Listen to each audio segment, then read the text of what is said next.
Kita punya PP nomor 71 tahun 2019 tentang penyelenggaraan sistem dan transaksi elektronik.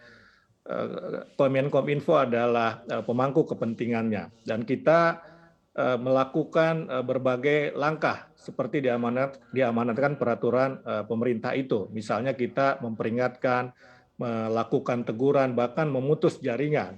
Nah, untuk institusi ataupun katakanlah swasta ataupun perusahaan atau marketplace yang data-datanya bocor, kita sudah melakukan tindakan teguran. Ya, teguran, ada belasan teguran yang sudah kami layangkan kepada lembaga-lembaga, institusi ataupun perusahaan swasta yang datanya bocor begitu. Nah, ke depan kita ini akan melakukan berbagai hal. Ada 3 hal paling tidak yang kita lakukan untuk memberi perlindungan lebih besar lagi terhadap data pribadi rakyat.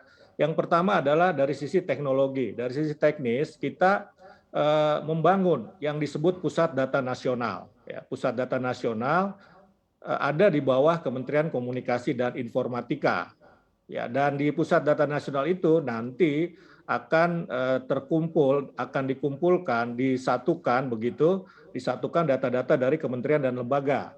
Nah, Pusat Data Nasional ini seperti gudang penyimpanan yang di dalamnya ada lagi box-box penyimpanan data yang dimiliki oleh kementerian dan lembaga. Sehingga kita menginginkan dengan Pusat Data Nasional itu terjadi double protection data masyarakat begitu. Nah, yang kedua dari sisi sumber daya manusia, kita tentu saja harus meningkatkan kualitas sumber daya manusia. Ya, kita melakukan literasi digital. Ya, kemudian juga Kominfo memiliki Institut Digital Nasional di Yogyakarta.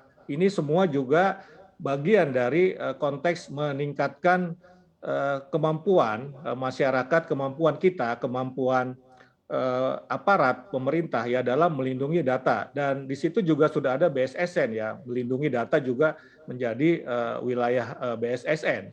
Nah, yang ketiga kita sedang membicarakan, membahas dengan sungguh-sungguh RUU Perlindungan Data Pribadi supaya segera diundang-undangkan menjadi Undang-Undang Perlindungan Data Pribadi. Kita terus berkomunikasi dengan DPR, kita berharap tahun ini bisa segera diundangkan Undang-Undang Perlindungan Data Pribadi tersebut. Itu yang kita lakukan. Pak Usman, soal Undang-Undang Perlindungan Data Pribadi ini setiap kali kasus seperti ini mengemuka kita bahas, tapi nampaknya masih belum juga terrealisasi. Apa saja Pak yang menjadi penghambat atau tidak bisa diterbitkan ini undang-undangnya seperti yang diharapkan oleh masyarakat? Karena kan kita semakin, apalagi di tengah pandemi ini ya Pak, digitalisasi ini terasa semakin penting begitu dalam kehidupan kita sehari-hari. Tentu perlindungan data juga. Ya, jadi ada beberapa persoalan yang memang harus kita bicarakan. Ya, sebetulnya persoalan itu juga bagian dari masukan masyarakat. Misalnya yang kita lindungi itu data single atau data agregasi. Ini juga masih terus kita bicarakan, begitu kan? Kalau data agregasi kan kumpulan data, begitu kan? Kalau data single ya data satu persatu, kemudian harus kita lindungi. Ini yang juga dibicarakan secara teknis. Yang kedua, yang kita bicarakan adalah lembaga ataupun katakanlah dewan pengawas ya, dewan pengawas ini yang masih kita bicarakan ya, apakah dia berbentuk badan ataukah dia lembaga di bawah Kementerian Komunikasi dan Informatika. Itu yang beberapa bicarakan untuk kita carikan kesepakatannya begitu, kita carikan jalan keluarnya. Untuk informasi lebih lengkap dan berita terkait, jangan lupa klik link di deskripsi. Install juga aplikasi CNBC Indonesia di App Store maupun di Play Store dan please subscribe ya guys.